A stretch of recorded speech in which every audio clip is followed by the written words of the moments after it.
We have a ton of college basketball games to go over today. Kelly in Vegas here. WagerTalk's last call. Yes, I'm still evicted from my office, and there's a lot of chaos going around my house early this morning. So we're going to try to avoid dog noises and so forth, but apologies to those that have to hear it. We're also going to have to hear from Trig because he's going to join us from Cameron Indoor after I told him not to worry about it. So him and Rob Veno from the Fullcourt Press are going to be joining us after, but of course, before, we're going to check in with our guy, VR. You guys know him from the show, Bet on It. You guys know him from Wager Talk Today. You guys know the king of the power ratings, and that's what we're going to go over here first. Good morning, everybody in the comments section. Let's make some money today is right, Shane. That is our plan. If you guys have a question for myself, for VR, for one of the Fullcourt Press guys, please drop it in the chat. And I beg of you, because again, on an iPad right now with Odds Logic. And while it's a wonderful product, oddslogic.com / Kelly in Vegas for a free week trial. It is there's a learning curve for me on the iPad VR. Like I'm so used to having that second screen with it open, and you can use the search feature. Not on the iPad. I'm like scrolling down to the 700s trying to find the game. So if you guys have a question about a specific game, please use the rotation number. If you don't know what the rotation number is, it is the number to the left of the games. And if you're not going to pony up to use Odds Logic for free for a week, Wager Talk free odds screen, you can get those there as well. VR, good morning. Thank you for joining us every single Saturday. I know you have a busy Saturday. And happy Valentine's Day. Happy Valentine's Day, Kel. Happy Valentine's Day. You are correct. Valentine's Day, not a big holiday that I like to celebrate. Shocker. Hopefully our friends kick their hangover. We can go out on the boat afterwards. That is my ideal romantic day. So I can work on a tan so I can be like VR. VR, let's kind of get right into it. I want to talk about your power ratings. You did top 5. I think it was yesterday or the day before on Wager Talk Today. But I'm looking at a couple teams still in the top 10, top 15, whether it is on Ken Palm or Bortovic. And I'm curious to see if you line up. So do me a favor, run through your top 5 really quick if you guys want more analysis on it as to why he has a couple of teams power rated differently than others. You guys can watch the video. But I want to know about those as well as like teams like 6 through like 12, because there's a team that I bet in Iowa State, and I like them again today, and we'll break down that game later with Rob Veno and Adam Trigger. But I really want to kind of know, right now I've got a 30-1 ticket. There's not much I could do, but if there's a team that I like a little bit better, maybe holding 2 tickets going into March. Yeah, I get them now updated twice a week, just because there's so much more data in college basketball than you get in like college football with these teams playing so many games. I mean, we already have 24 games. That's 2 college football seasons if you throw in like championship Saturday as well. And that's why you get more and more confident as the season progresses. Here's what I got for my top 5. Duke, number 1, obviously strongest power rated team, about a point and a half better than everyone else. Behind them, I have Houston, Arizona, Michigan, Florida. Those are the 5. Those are the top 5. Those are the 5 that I have top power rated. Next, and here's where a few will differ for me. I have Gonzaga in the 6th spot. I have Alabama now in the 7th spot. I have Iowa State in the 8th spot. I have Purdue 9th. And I just moved Connecticut. We just moved Connecticut to 10th and downgraded Illinois out of the top 10. That's interesting. I'm really still kicking myself for the other night. I looked at Alabama, I looked at Florida, and I didn't bet either one of them. And then not 6 hours later, here comes your power rating videos. And I'm like,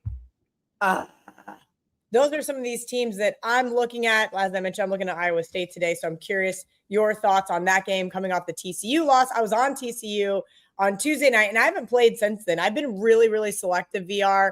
And it's been working out really well for me. Today, probably going to have 3, maybe 4 games on my card. We'll kind of see how things progress. But I wanted to kind of get into the slate with you after the show, right after at noon Eastern, 9 a.m. Pacific. You are going to be doing the Steam Room, and it's going to be free for your premium subscribers as well as WagerTalk Insiders. So if you don't know what WagerTalk Insiders are, that is our service with YouTube to get you a little bit of early access, right? It's $2.99 a month, basically free. It's basically free to get early access to all things WagerTalk, including the Steam Room with you. So let everybody know what you're planning on doing after the show and kind of give them a little bit of a preview of what the Steam Room looks like.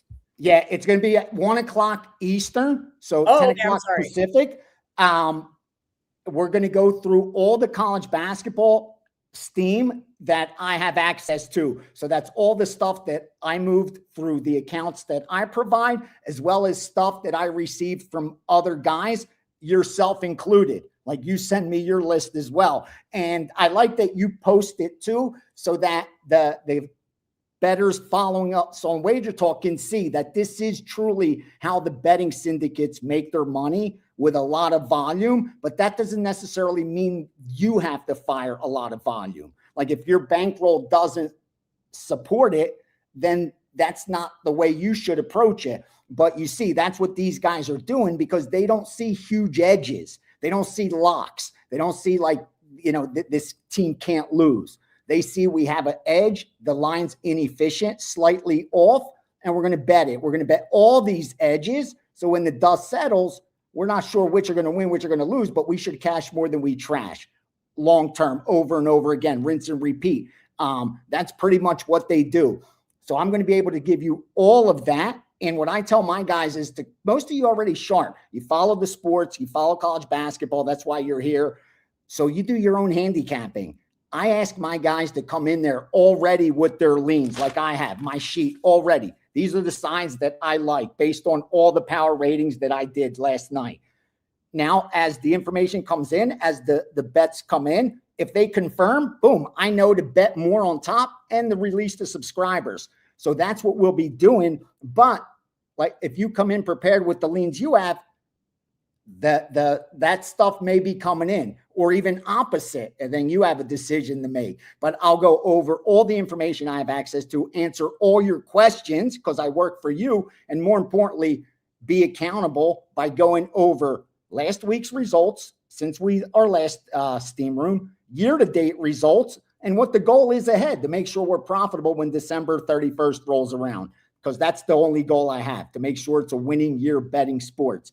So yeah, if you're a long-term subscriber, make sure you join me. This is the first Saturday we're having it, and you'll see why I'm having it on Saturday with all the information. Next Saturday, we'll have MMA, NBA. Today, it's just college basketball, so that's what we'll focus on. Because I know there's a lot of other sports people wish that we covered, and there's only so many hours in the day. So VR, let's go through this list. It's pretty extensive from Art to Caesar, and I will drop it in the chat. And some of these I was kind of surprised by. So I guess my question is, with this exhaustive list, and I ask you something similar every single week, so pardon me if you guys are watching every single week, but with this exhaustive list, some of these have moved to half a point. No problem. Some of these have moved 2 full points, especially the total. So kind of sifting through and trying to make sense of some of this stuff, right? I know Duke is going to get a ton of money, but this sharp group played Duke minus 12.5. So are they just trying to get ahead of it? Are they setting something up? And how do we actually know? We don't know if they're trying to dummy up this line. Yeah, more times than not, with those high profile big games, you don't, because it's exactly what happens, where they're going to bet the favorite, knowing that the recreational bettors are going to bet the favorite as well. The books are in a tough position because now they have the sharps and the public on the same side. Huge risk. They now have to adjust their line more significantly than they already did because of that sharp money, which now gives them the opportunity to come in and bet the other side, either have a middle, or if the other side is the position they really liked, they now get it at a better number because they were able to steam and dummy up side A earlier in the day. That's going to happen mostly with the high profile games, Kel. But with that said, like that's why I like to say, if you have your own opinion already, then you don't have a problem. Like if you already like Duke and they come in on Duke, don't be too concerned whether they're dummying it up or not. The fact that they're not steaming the dog yet is a good sign for you. The fact that they're on the favorite is a good sign for you. So again, later on in the day, if they come back on the dog, maybe that isn't as good for you. But that's why if you already have your own opinion and you trust it, all that sharp money information should do is help confirm it, or whatever other data helps you confirm it. But you shouldn't that shouldn't give you the pick. Like I don't piggyback these plays blindly. The only stuff I do is sports I don't handicap that I know they win long term. Like today I bet a Japanese soccer play that I gave out to my subscribers. I'll give it to you right now. It's Kawasaki Frontale, Frontale, Kawasaki. Took them at plus 130, plus 120 in the three-way line.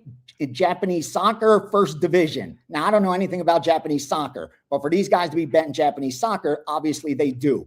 And again, soccer long-term, I've turned a nice profit doing it. So I'll bet that stuff blindly. That's a different story. There, I have to decide what number am I willing to take, how bad of a number if I miss the early number. But otherwise, I'll only use that information to confirm my leans already. I'm not going to piggyback that stuff blindly anymore, because you go broke doing that, because you're guessing. Like you just said, how are we going to know? Are they middling it? Are they betting it off screen somewhere else, the opposite side? Like there's so much going on behind the scenes, especially now with all the different markets, the different exchanges. There's so many ways to get down now. You could get down more money than ever before. And because of that, again, like if you're trying to figure out what this line moves and you're guessing, it's a tough racket to turn a profit in. Our producer Louis just texted me. I just bet the Japanese soccer, and I'm like, I haven't even got the chance to even look for it yet. It's going to take me a little bit to find that, but it's hilarious. I'm guessing he bet it at one of the Tennessee books that had it readily available. Guys, I just dropped Art DeCesar from the Westgate Superbook. I just dropped his sharp plays in the chat. So those are there. Again, what VR said, do your own handicapping. What you agree with, great. You disagree, stay off the play. Don't force a play. It is an exhaustive list. And of course, use your bankroll appropriately. And since he sent that to you, Kel, they probably bet 5 or 6 more, because while we're just sitting here right now on my instant messaging, it says Creighton plus 3.5, take Creighton plus 3.5, take Coppin State plus 12, take Lemoyne minus 6.5. Like that stuff just coming nonstop. So I already have my moves already set up. I don't like Lemoyne. I don't like what's it called? Creighton. So I'm not piggyback. Like obviously I provide the account, so I want them to win. I have a percentage of that, but I don't have an opinion on it with conviction to where I'm now going to bet more on it or send it to my subscribers. Instead, I'll add it to the Steam sheet so they have the information in front of them. And if they have a strong lean on Creighton, they get to fire away knowing the sharps agree with them. I love the Steam sheet. And as one of the it's owners gold, of dude. If you bet your own stuff, it's gold. Yeah. I literally think I'm going to start having some other guys do it. I think I'm going to steal your idea and they can call it whatever they want. They should. Here's the real reality.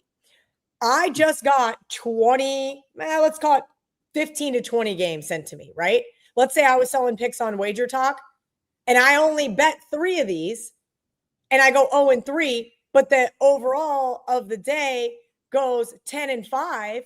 Yep. My people are going to go, whoa, I didn't get that. I didn't get that one, or I didn't get this total. And I think it is really important to say, hey, listen, here are my strongest plays for today. But also here's the rest of the information. As you mentioned, a lot of guys, even in the comment section right now, are saying, hey, I love this kind of stuff. I love being privy to this information because it either codifies what they already had or it keeps them off of a game. And we know that long-term staying off several games that ultimately end up being losers can make or break your season. Yep. And like I said, like I'm putting in there when NBA player props, there's some nights there's 10, 15 player props in there. Like you can, if you're doing player props, you'll find some gold. and obviously I have a percentage because of the account. So I'm getting down. I don't mind sharing that information. I don't need to put it as premium play so I could tout that my record's great or whatever. As long as my guys are making money, I'm happy. Like, that's why I'm doing this, to make money. And as long as they're making money is also, that's for me, that's a blessing. So yeah, the best info I have access to is on that sheet every single day. And that's why I haven't bumped it up. Like it says slash 19 to 29. It's just 19, bro, for $20. That's why I told you every day, because that's for guys, again, it's not a pick.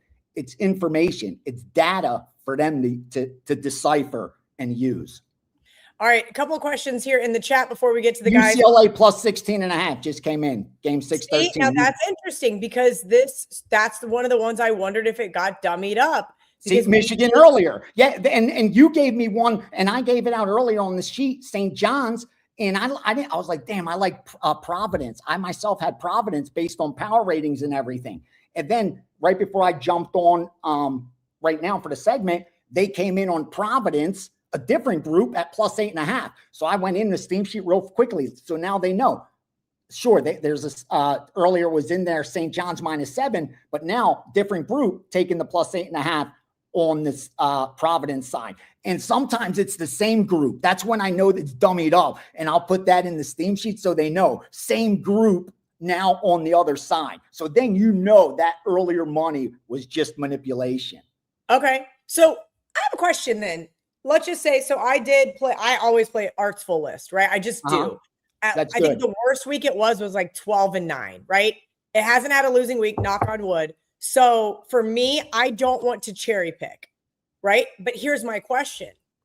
Do I now come back after I bet one side, right? You mentioned I'm on St. John's, I'm on Michigan. Do I now come back with that information and bet the other side? And if I do, how much do I bet, right? So like if I have 2 units on St. John's and Michigan, but now Providence and UCLA just got bet, do I put 2 units on those as well? Love the question, because I was in that position for a long time of my career where I didn't have the confidence in my own opinion and I didn't have the conviction because I was doing it on feel like most people bet. I didn't have real actual data to make me confident. Like now I have the power ratings. I trust in those. I believe in those. So I feel like I'm coming already armed with something. And that helps me narrow down, plus all the years of experience doing nothing but this. But there was a time that wasn't the case where I was just piggybacking everything, like you said, because I was like, I don't have the knowledge to decide what's right, what's wrong, let's just keep it real. So I would piggyback everything. In that case, Kel, unless again you're seasoned, you've done this long enough, you're where I am now. So like you have an opinion. If you have an opinion, then follow that opinion. Don't buy back if you already like the side you're on. If you didn't like the side you're on, like me with St. John's, then obviously do it with the other side coming in. But if you're saying that my opinion's not going to matter at all, I'm just going to piggyback all art stuff, then bet it all for the same amount is my recommendation. And that means when they buy back, that even if you're buying back at the same line, pay juice to get off the bet. Rather pay juice. I even tell subscribers that. I know it's going to piss some of you off, and even worse, it's going to piss the girls off in customer service because a couple of you are going to send in an email asking, oh, he gave team A first. Now he's giving team B. Why? When I explain to you, we are buying this back because the information has changed and I don't want to gamble. So that's my recommendation. Like, don't gamble, pay the juice, and now you're off the game completely. Regardless of outcome, you don't care. That's the price of piggybacking. Sometimes you're going to have to get off and just pay the juice without even a middle opportunity. Okay. Very, very noted. I think Trigger's logging in. You have some -105 lines, so you could get off the game for cheap. You can. But here's kind of the thing, and there's probably some etiquette there as well, but we won't get into that here. Yeah. I did ask Art for his best bet chat, so I will get that as soon as he replies to me. I think Adam's logged in. Not sure if he's ready to go. I see Rob Veno waiting in the chat, so I'm going to ask VR one more question before we get to those two guys. Nick wants to know, what are the heavy public bets to fade today? VR, these are really good. during college football season for us. When you were looking in some of those back ends and you're like, it's all X, it's all Y, these 3-4 teams. So Nick wants to know, what are the heavy public bets for today? Not necessarily to fade, Nick, but what are they on? Yeah, this is what's sticking out one side. And real quickly, 714 UC Davis, minus 4.5 just came up. Here are the most one-sided. I'm talking ticket count and money bet with very little resistance, like no sharp money on it as well.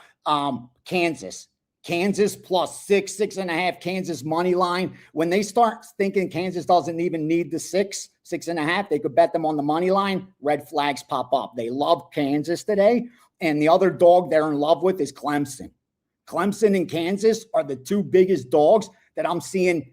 Probably almost, I won't say half the money, but at least 30% is on money line as well. And usually that's not the case. When I look in the back end, it's always money line heavy on the favorites because it's parlays that start to pile up on the favorite, and the back end reflects that. It shows it.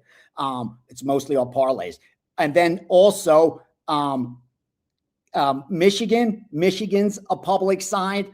And we just saw the Sharps came in opposite that right now with the UCLA at 16.5. I think that's it. And then a total that sticks out a lot is the over in Duke Clemson. I don't see a single under bet. Every dollar this dude's booked is on the over, and also on the UCLA Michigan over. Every dollar booked is on the over. Now those are early games, I think. So that's usually the case.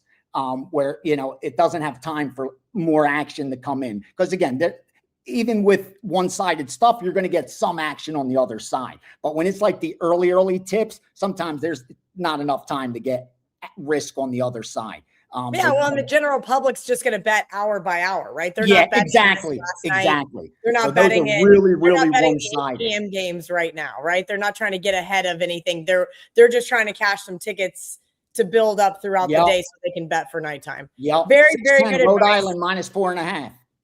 Rhode Island minus 4.5. Oh my gosh. Welcome to your preview of the steam room, guys. Yeah, this is what it's going to look like. Exactly what it's like. Exactly. 1 p.m. Eastern, 11 a.m. Pacific. You guys can hang out. WagerTalk Insiders, you guys get to join today, as well as VR's premium subscribers. So head on over to the steam room. You guys will see it right here on the WagerTalk YouTube channel to join WT.buzz/insiders VR. Thank you so much. Thank you. We will see you next week on WagerTalk today, as well as right back here on Blast. Enjoy your Valentine's Day. That's the plan. That is the plan. I'm going to work on my tan. Rob Veno's ready to go. Adam Trigger looks like a giant floating head, so we're going to find out. But really quickly, I wanted to let you guys know we have rebranded Sportsmemo. Lots of WagerTalk guys over there, as well as some of the guys from Picks and Parlays over there. It is going to be absolutely awesome. Any expert, any play, just $7. One play a day. And right now, last call, we're going to give you guys an opportunity to get some of those plays for free. Sportsmemo 7 until tonight at midnight. So head on over to the Sportsmemo marketplace using coupon code Sportsmemo7. Pick out which expert you want, and you're going to get that play for free today until midnight. Sportsmemo 7. Be sure to head over there and check out the new Sportsmemo marketplace. All right, Adam Trigger's smiling from ear to ear because he's at Cameron Indoor. Rob Veno's been patiently waiting for Adam Trigger to get his act together. So I appreciate Rob. Let's see how much background noise Trig's got. Hey, I'll mute myself when I'm not talking, but Kel, how cool is technology in 2026? I mean, let's get this look real quick. Here comes Clemson. Clemson's coming out. Gianni said, what did he say? The over? He said the over's getting hammered by the public. So anyway, we'll see how long we can go with this, but I don't know. Years ago, you wouldn't even be able to try to do this, so we'll give it a go. There we are. Okay. Well, you're now muted because I'm going to kill you for your background noise. Adam Trigger told me last minute, hey, can't do the show tomorrow. I got tickets to Cameron Indoor. And I'm like, bye. See you later. Me and Rob Veno got this. So if you guys have a question for Trig, drop it in the chat. That means any mid-major that Rob Veno and I don't want to talk about. Veno and I want to talk about the big marquee games. So, Veno, let's just start off with the one that Trig's at. Everybody's asking Duke Clemson here. Art DeCesar gave us, I said that a sharp group was on them today. And I was really, really surprised to see that money coming in on Duke. And then VR basically said, hey, yeah, Clemson is a underdog that has been bet over and over and over again by the public as well as the over. Break down this big marquee matchup that is starting in about 35 minutes. Yeah, the Clemson action is understandable, Kel, because it was probably a look ahead midweek. They lose to Virginia Tech. People probably expecting them to bounce back here. The Duke side, it was kind of a methodical win, 70-54 the other day against Pittsburgh. They didn't break loose until late. The one thing I find intriguing about this game, and I don't know if either guy, VR or Art DeCesar, commented on, I think you just did. You said the money was on the over. It's interesting that Duke has played 5 consecutive unders. Last 5 games have all gone under. Their team total has gone under in all 5 of those games. And Clemson, their last 5 games, 4-1 to the under. So that's basically a 9-1 combined, 90% under with these two teams. Kind of it says to me that Duke's been overpriced in the totals. Market totals are running too high for them. They're not necessarily a tempo team that scores big every game. They do play a lot of defense. Clemson, these are the number 1 and 2 defenses inside the ACC. So makes a little bit of sense there. And obviously the sense of urgency that comes with this game for the Clemson side. I think they were tied with Duke before they lost as far as first place is concerned in the ACC standings. So, you know, public-wise, I can understand them jumping on Clemson here with this amount of points. I didn't. But I would, I didn't take the bait, but the slight lean would have been towards the under here. However, as we know, odds makers aren't dumb. 133.5 is almost makeable by mistake in modern day college basketball. So I have to take a break on side and total here. Yeah, I kind of get it. I am on Duke. I did lay the 12.5 again. Art DeCesar, all of those plays are already in the chat. I will drop them again here before we end the show. Let's get Trig, a deep dive game here with actual rotation numbers, please, guys. Could really use your help on some of these today. We're going to get right into it. Furman, of course, asking us about Furman VMI, and I do not have that rotation number. Yes, I do. 625, 626 goes at 1 p.m. Eastern there, Trig. 13.5 is what it opened. Now 14 for Furman, 145.5.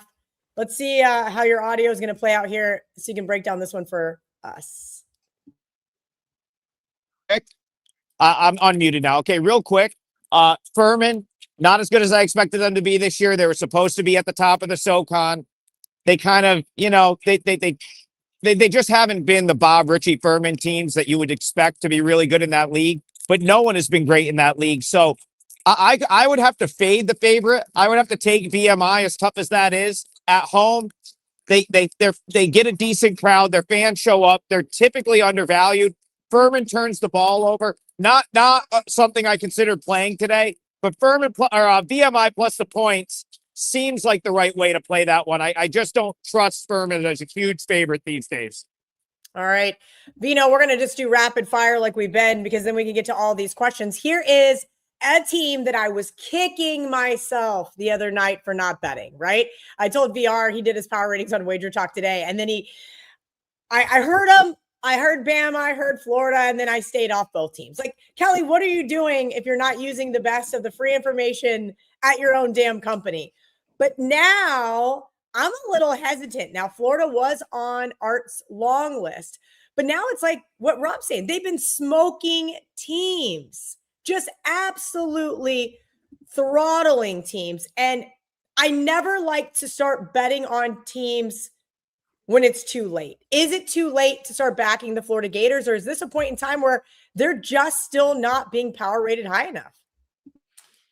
I guess you could counter that, Kelly, by saying, is it okay to bet Kentucky in this price range against this team? Because Kentucky, for what it's worth, they've won a couple in a row, but Mark Pope has complained about this team all season long, multiple times, about being somewhat a group that plays for the name rather than the team name. He had said early on, we're going to weed this out. We're going to straighten this out. It never really got straightened out until recently. 3 wins against Arkansas, which was impressive going into Arkansas and winning. I didn't expect that. Oklahoma and now Tennessee, both at home. On the road hasn't been all that great for them. Lose to Alabama by 15. So Kentucky is definitely susceptible to losing big against the elite of this particular league. Florida's just tough to go against right now. 9-1 ATS. But, of course, the number is the great equalizer, right? 14-point win. Can Florida cover that number? I would expect Florida to be able to, honestly. I just don't think Kentucky, a talented bunch, but they lose touch defensively sometimes. And Florida with the backcourt, I think Adam and I talked about this last week, where we knew the front court was great. The backcourt has come around.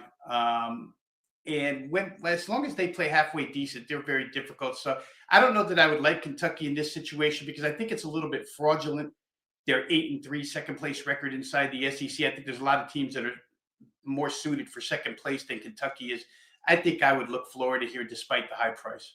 Yeah, I think we're not quite tapped out there on the Florida Gators. Getting lots of totals questions here. Oh, here's a good one for Trig. 306-606, Chicago State versus Lemoyne, please. If you were listening earlier, VR said it came across his desk, but he did not like Lemoyne. And I was like, interesting. I know that this is Trig's like basically play on team. He's been talking about them. I don't even know where they're located, Trig. Unmute. Sorry, I had to unmute myself. Come on now, Kelly. Lemoyne is in Syracuse, New York. Lemoyne is 25 minutes from my house. Ja'Kai Sanders is still out. He got a 3-game suspension for the altercation in the handshake line with St. Francis. But on Thursday, I didn't really think they missed him that much. Now, I played against Lemoyne on Thursday and covered with Mercyhurst. Mercyhurst is a solid team, though. Chicago State, somehow, they've won 4 or 5. They're one of the worst teams in this league. They benefited from the St. Francis suspensions earlier this week and got a win in a game that they probably wouldn't have won had St. Francis had their players. So they have to come all the way to Syracuse. The Northeast Conference is in the Northeast, except Chicago State's new to the league. They have tough road trips. This is a tough trip for them. For whatever reason, Chicago State took early money. I would play back against that. Lemoyne, if it's 6.5 or better, is a good bet here. Even without Sanders, Shiloh Jackson is back. He's the majority of their offense. So I would lay it with Lemoyne. Oh my, my boyfriend was just walking in the kitchen and said, if it doesn't work out for Trig to be a handicapper, he can be a meteorologist in his next life, because it sounds like he's in a hurricane. I'm going to go back to muting Trig. I just turned his camera off instead of muting him. Rob Veno, let's get into some more of these games. I know you're asking Trig about this game, but I want to ask Rob Veno about this game because I was on TCU versus Iowa State. And today in the parlay, I'm going to be on Iowa State. That's a little sneak preview for you guys. We'll go get into a breakdown here in a little bit. Darren Peterson be damned. Don't care. But I want to talk about TCU off that big underdog outright win there at home. Now playing a pretty abysmal Oklahoma State team. Do you think this is a letdown spot where we should be looking at the dog? Yeah, it's kind of, I asked myself the same question, Kelly, because Jamie Dixon, the head coach of TCU, made an absolute big deal about that game against Iowa State the other night when they pulled off the 62-55 win. He had said prior to the game that it was basically a must-win for them as far as NCAA tournament status is concerned. They did pull out that victory. That same case could be made for Oklahoma State, who lost to the Arizona schools their last 2 games, both on the road. But Oklahoma State, believe it or not, heading into that 2-game series, was actually considered a bubble team, and now they're sliding off. So the sense of urgency applies to Oklahoma State here as well. They played once earlier this year. OSU held a 9-point lead with 10 minutes left in the game, found a way to blow it to TCU 68-65. And just by that final score shows you that in Fort Worth, TCU got the game played the way they want it, not the way Oklahoma State wants it. Here in Gallagher-Iba, maybe Oklahoma State gets a little more pace to the game. They're finally back home. Like I say, the sense of urgency for them exists in this game. It kind of still does for TCU, but it's a road game. Big 12 road is tough. I would kind of lean more towards this game getting over the total because I think Oklahoma State's going to control tempo here. They're obviously a fast-paced, high-scoring team, and try and play it a little differently than the first time when they were unsuccessful. All right, I did get Art's play of the day. And it was funny because I said, Art, they love you in the comments section. He goes, well, hell, they better love me. Best betting show ever. My record is 53-33.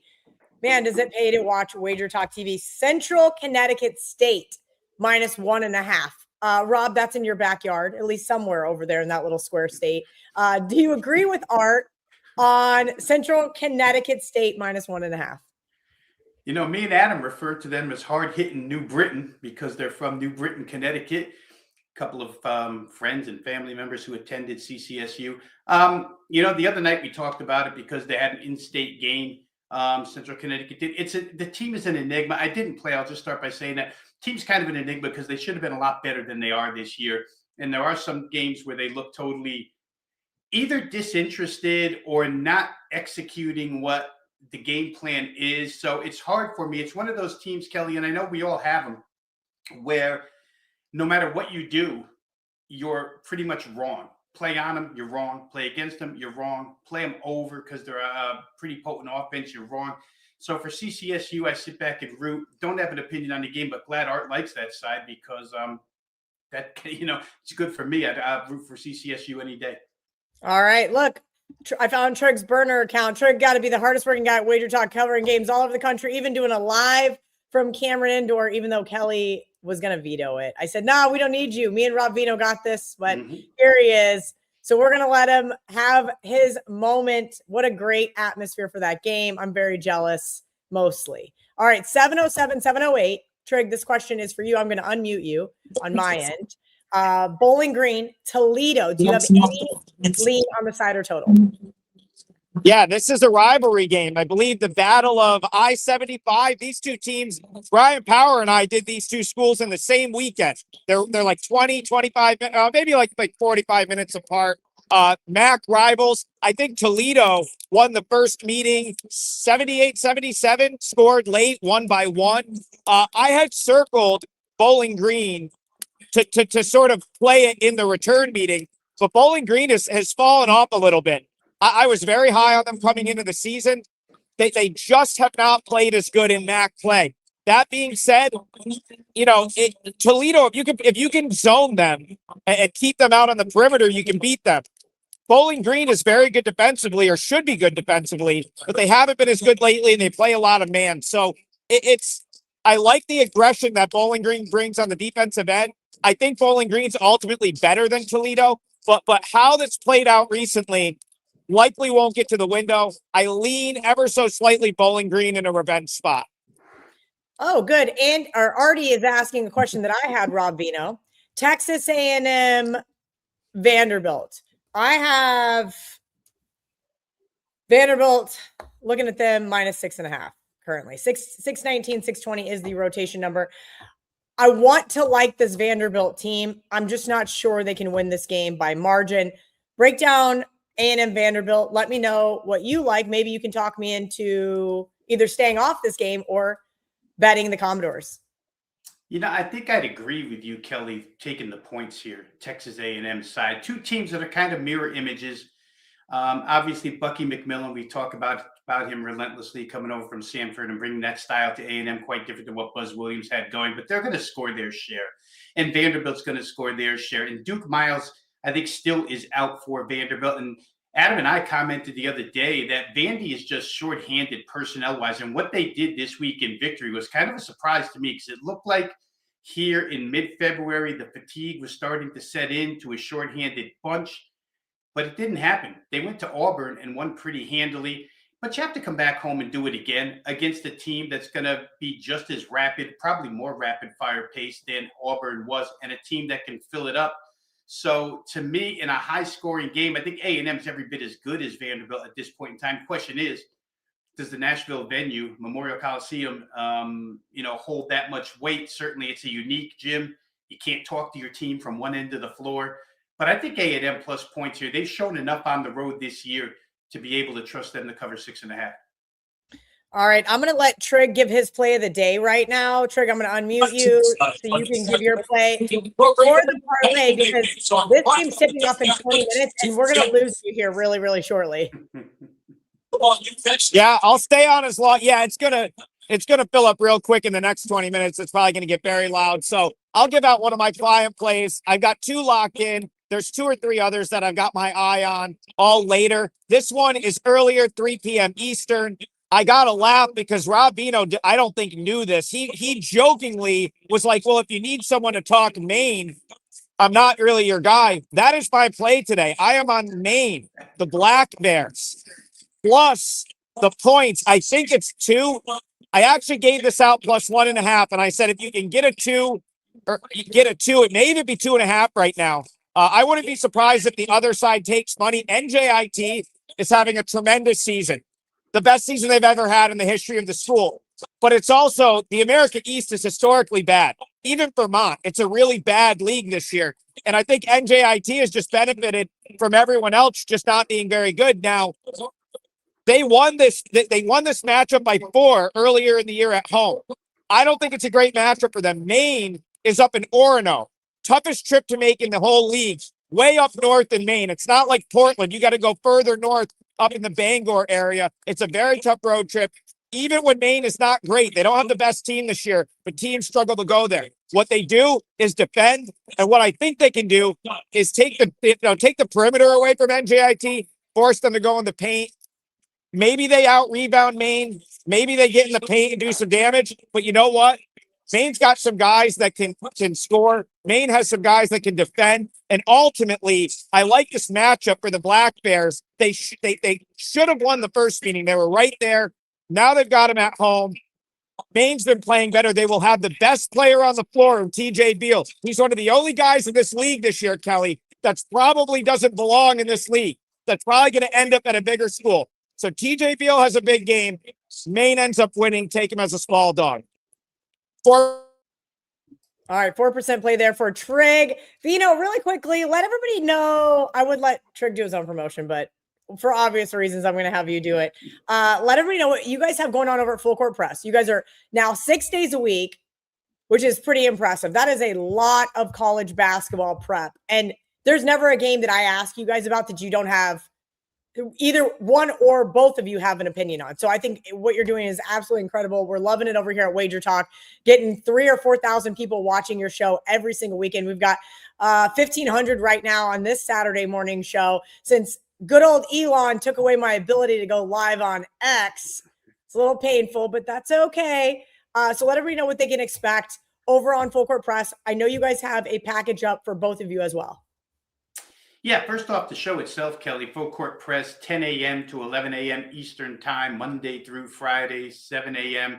Pacific time till 8 a.m. Pacific time. We do 1 or 2 featured games a day, mostly 1, and then open it up to the chat for guys to come in with their own questions on games, and we'll answer whatever game you want to talk about, give you our handicapping thought process throughout. And if we have a strong opinion, we'll let you know. If we pass the game, we'll let you know. But it's 60 minutes of college basketball talk. We're trying to give you little things that you might not have thought of yourself before you came in. That's always the goal. Well complimented on the show so far, Kelly. A lot of donations. Adam's goal right now is to impress you with the amount of donations that we get to that show. You come with a donation, you move to the front of the line. But college basketball, Fullcourt Press, Monday through Friday, 10 a.m. to 11 a.m. And inside of our selection packages, you can get both of us. We've been running this package for a while now. WagerTalk has double the CBB firepower. It includes all of Adam's plays, all of my plays over a 3-day period. The package, I always say, works out well because Adam plays a lot of sides. I play a lot of totals, so you get a pretty good mix in there. We've both been on real good runs. I myself, I think I'm up like 58 units since December the 1st, so it's been an extended 2-month run where we've been good in college hoop. But if you're interested in today, of course, monster card, 3 days, $59. You get all Adam's plays, all my plays. You can find it over at wagertalk.com. It's called Double the Firepower. All Adam, all myself, 3-day package. Awesome. And then are you guys also selling over on the Sportsmemo marketplace where we have 1 play a day, $7? I put myself in to do so, Kelly, but I mean, there's others that work in the main office that know how technologically not intuitive I am, and I haven't placed one yet.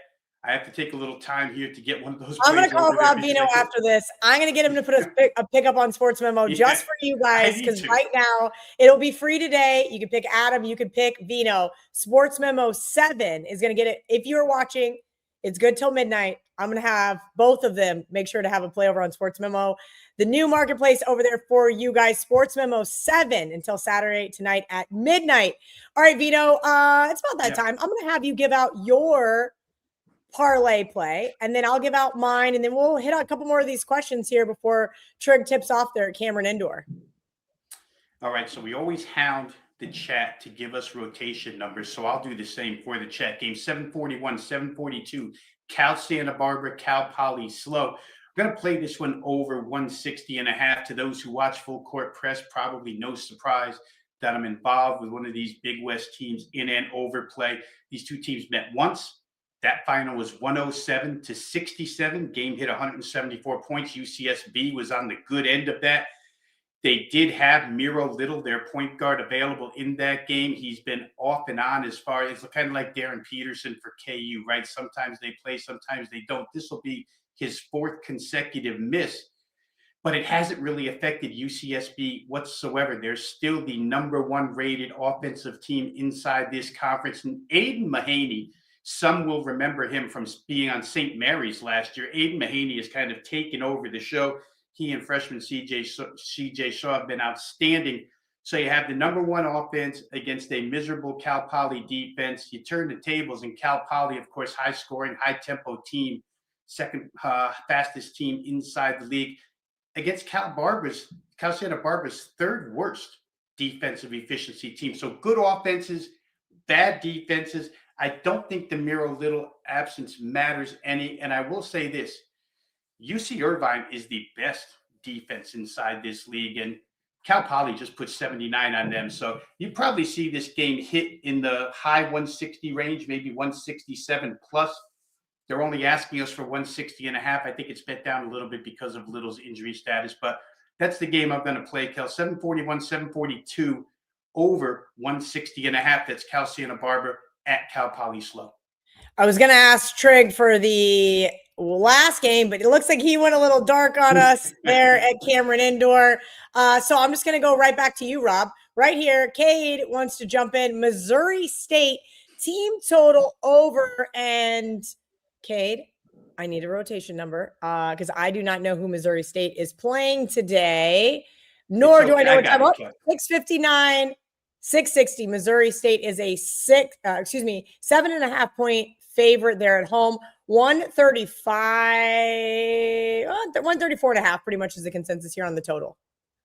So I would not argue Cade whatsoever off of this play. I wouldn't argue off of the side in this game either. Delaware is their 2nd game of a 2-game road trip. I think we talked last week about these Conference USA road trips. This conference is absolutely nuts, the geographical setup of this league. They just played the other night against FIU in Miami, a game that hurt me deeply because I had FIU Delaware over. Delaware has a 16-point lead with about 5 minutes left. I wrote it off 62-46. It's not going to happen for me. Sure enough, FIU comes all the way back and hits a 3 with 5 seconds left to tie the game at 66. I'm thinking, all right, we're going to get overtime. We're going to luck out of this one, except for the fact that Delaware went down the court, missed a shot, and tipped it in with about 1/10 of a second left to ruin my over, but I didn't deserve it anyway. Point being here, Delaware now has to go to Missouri State with, again, the worst defense in Conference USA. Missouri State under Quanzo Martin, surprisingly, playing at the 2nd fastest tempo. I mean, as closely as I follow Missouri since my son went there years ago, Quanzo Martin was the head coach then. Quanzo Martin was the head coach at Purdue. Nobody remembers him as a guy who wants to race the basketball up and down the floor, but Missouri State does. They've been really good inside league, and they just catch Delaware in a tough spot. So to me, you could probably lay 7.5. To me, you'd probably get over that 70.5. So I agree with Cade. Welcome to our new WagerTalk insiders there in the chat. Let's get one more here for Trig if he can hear us. It may be too loud there in Cameron Indoor. Trig, give me your synopsis on East Tennessee State taking on Samford. I can confirm the Caesar said a sharp group played it early. I did fail, so hopefully you don't like the other side. Yeah, you guys be okay? Can you hear me? And Yep, just give us your quick synopsis. Am I there? you're here. All right, I I'm booting Trig. If you can hear me, that's East Tennessee. Yep, we're booting Trig. He's booted. I love Trig. That's okay. East Tennessee State, I can confirm, was played by a sharp group. That's going to be our synopsis on that one because I want to talk about a couple of these big games here with Rob Veno before I give my best bet for today, which I already told you guys was Iowa State. So you really care about my whole entire breakdown. But I do want to talk about game 731, Texas Tech. We know I love my Big 12 basketball. Let me get that new lineup. They are a 9.5-point underdog. Hasn't moved versus Arizona here. I can confirm that the under was played. No, excuse me. Let me double check that list.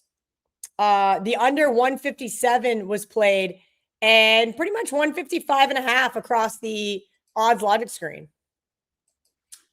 Yeah, so in this game, Kelly, a lot of handicappers will go by the theory, and Adam actually referred to you as being one of the, proactive bettors in this particular instance. Don't let the same game beat you twice.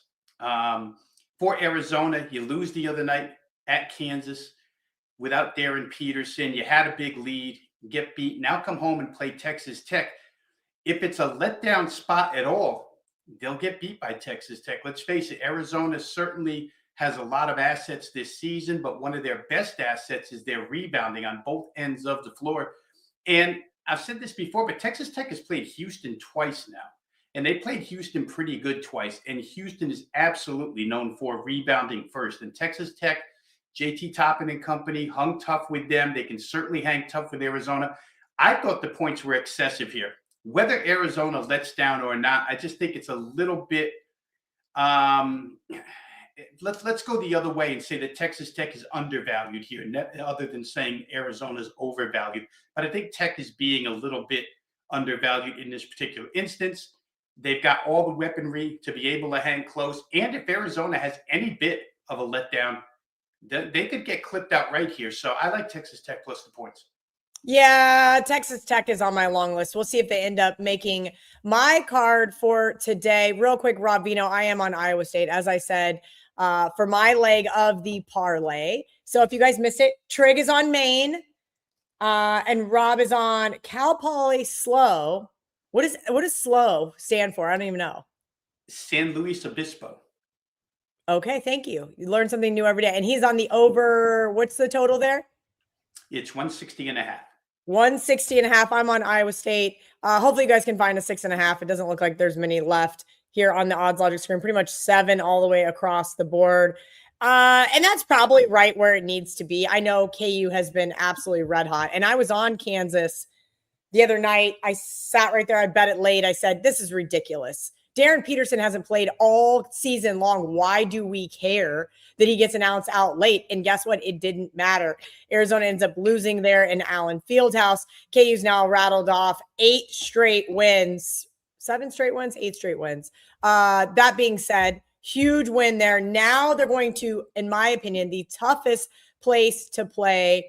They're in Ames at the Hilton against, well, arguably the best defense in the Big 12. I think the threes are going to start falling here against this KU team. I know that they do play a great 3-point defense here, but they tend to turn the ball over on defense, and I think that is going to be their Achilles heel and ultimately cost them this game. If it comes down to free throws in the end, for the love of God, Cyclones, please make your free throws. That has been their frustrating note all season long. That's pretty much my quick synopsis on this game because I want to keep it going and give you guys a little bit more. But I am on Iowa State for my end of the parlay. Guys, if you have we got a few more minutes here. Don't forget, $7. I already just messaged somebody and said, hey, we got to help Rob Veno. He's got to get a play up on Sportsmemo today for $7 so that the last call audience can get it for free. Okay. Jason wants to know about this Purdue game. Purdue starts, 7:01. They're playing Iowa. They are currently a 1.5 point favorite. 7:01, 7:02 is the rotation number.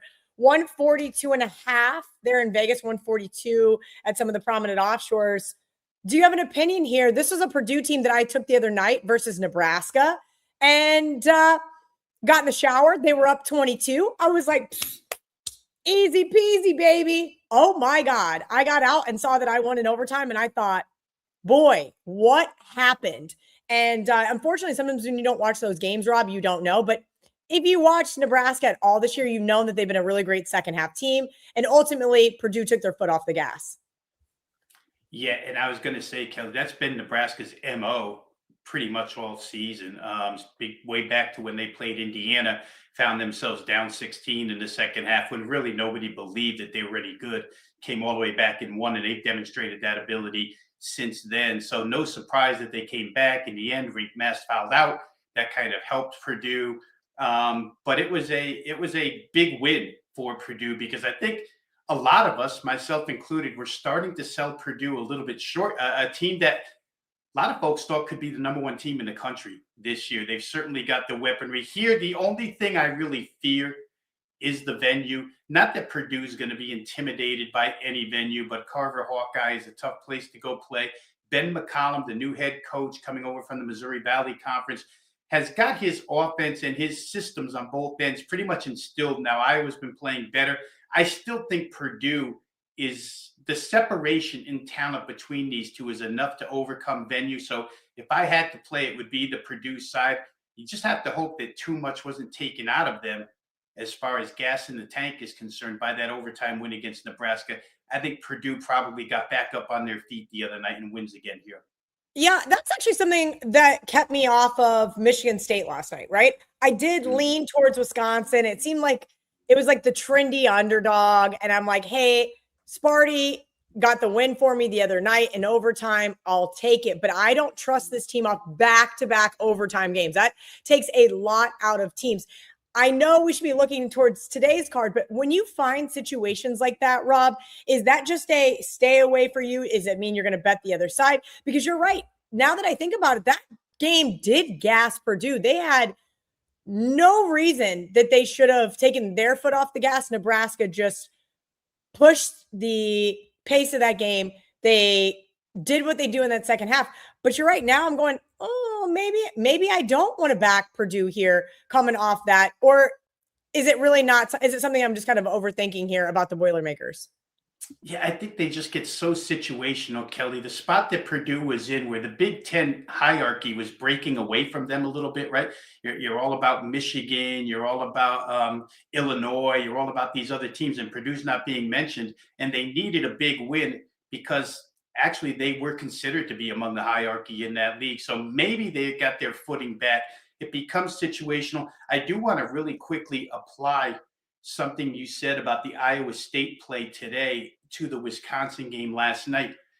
You said that Iowa State threes probably will fall there. And that's what happened last night with Wisconsin. You know, Sparty is a great three-point defense, but Wisconsin's a great three-point shooting team. And sometimes good offense just outdoes good defense. So despite the fact that Kansas plays pretty good at guarding the arc, Iowa State has more than enough capability to shoot and score on them from three-point range. It's exactly what happened with Wisconsin when they beat Michigan State last night.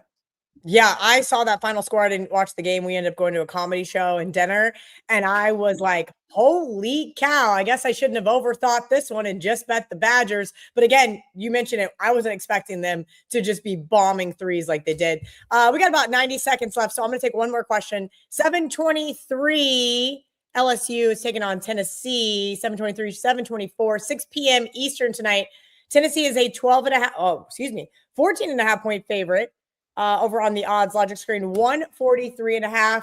Rob Veno, take us home and then let me know what you've got going on over at WagerTalk.com before you break down this game for anybody looking to become a premium subscriber. Okay, really quick here. What's up and available right now? Preferred play on the early card is up and available. There's also an additional afternoon play that will try to get the Sports Memo. I should be there, Kelly, because I was an original member of Sports Memo way back in the late 90s. So I have to get over there. But you can get those 2 early afternoon plays. Night plays I tack on during the day, so the card will be pretty extensive here today. For this game in particular, Tennessee let me down the other night, didn't reach their team total of 77.5, despite having 63 with about 10 minutes left.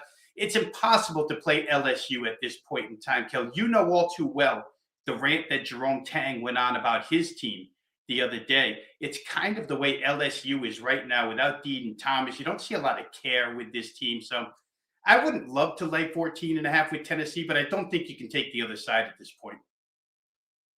I would agree with that as well. Rob Veno, you guys can catch him here on the WagerTalk YouTube channel every single Monday through Saturday, a little bit earlier during the week, 10 a.m. Eastern, 7 a.m. Pacific. They get into that basketball card, meat and potatoes early Monday through Friday, and then we do 11 a.m. Eastern here every single Saturday, along with Adam Trigger. He's having too much fun at Cameron Indoor. We lost his Wi-Fi. And yes, the comment section is correct. I stay annoyed with Trig. It's part of the whole bit at this point in time. But thank you to Rob for hanging out here, answering a heavy load of these college basketball questions. Our parlay for today, Trig's on Maine. I'm on Iowa State. And Rob is on Cal Poly Slow over. Thank you guys for watching. This has been another edition of Wager Talks Last Call. As VR likes to say, I hope you guys cash them. Don't trash them.